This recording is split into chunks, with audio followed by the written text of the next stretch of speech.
It's Richard here, aka Metal Fan, bringing you guys a new 2014 album review, and this is going to be the review of the new Cynic album entitled Kindly Bent to Free Us.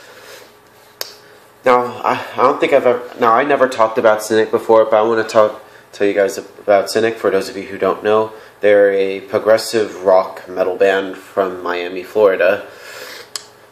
And I'm sort of fairly new to this band. I've gotten into them about a year ago.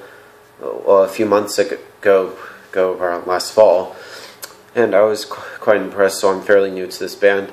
But I've heard about when they put out this new album, Kindly Bent to Free Us. Now, this is actually the follow-up to the 2011 Carbon Based in Abbey EP, or their comeback album 2008's Come Back, Trace and Air, or whatever you want to put it in.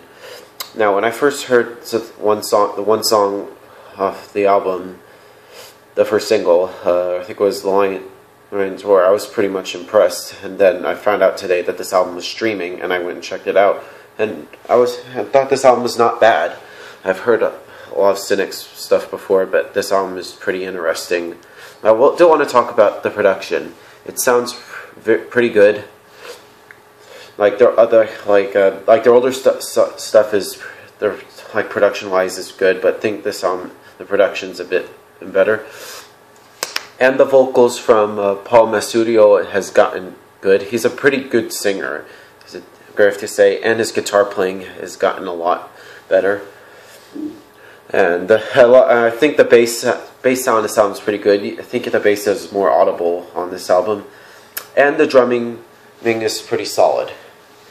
Now, anyway, let's talk about this album, of course. Now, the album opens up with the song called True Hallucinations Speak, which is a good way to start off the album. It starts off very, very slow, and it's more of a groove, has a bit of a groove in there. It's a groove-oriented song, has a really great guitar solo, and it sounds very psychedelic. It feels like if you're like doing weed or or something. No, I'm just kidding. But anyway, it's a good way to start off the album. Good song. Then we get to the next song, which is called The Lions Roar, which starts off with a very good guitar intro. And this song kind of reminds me of something I would hear from like freaking Pink Floyd or Genesis or something, sort of old school progressive rock. And it's a decent song, you have to say, but yeah. Then we get to the next song is the title track to the album, Kindly Bent to Free Us, which starts off very, very slow, and the bass actually sounds a bit loud. Like, I don't know if I also forgot to say that the bass playing from what's his name, Sean Malone. Like, I think from what I've heard, he used a fretless bass. I think that's why the bass, you can hear the bass a bit more. It's more, you can actually hear it a little bit more. It's a little bit loud, but it's a good song. The title track, Kindly Bent to Free Us, good. Then we get to the next song on the album is called Infinite Shapes, which starts off with a very beautiful guitar intro. Then there's a really great heavy part, and it just sounds pretty good. Good song. Then we get to the next song called Moonheart Sunhead, which is actually a weird song title if you ask me, but it has a bit of a weird vocal start. I don't know, I think they might have did a little backmasking part, and there's sort of like an eerie guitar part, and there's a great guitar solo, and there's also a little talk voice sample thing. I don't know where it was, where it came from. If you do, please let me know what it is below. And the next song on the album is called Get Gentle. I don't know how you pronounce it. If I fuck it up, sorry. It starts off with a good bass intro from Sean Malone. It's another good song, I have to say. Next song is called Holy Fallout, which is a very weird song. It's very weird, but it's pretty interesting if you ask me.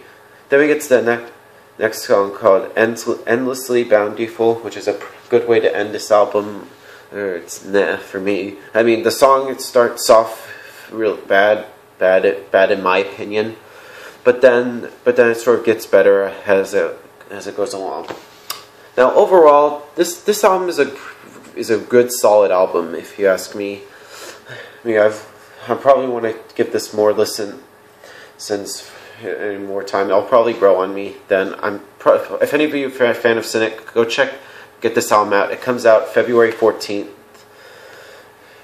15th, and I'm really excited to get this. I pretty much consider getting this since I do enjoy some Cynic. But overall, I would give this album a 7.5 out of 10.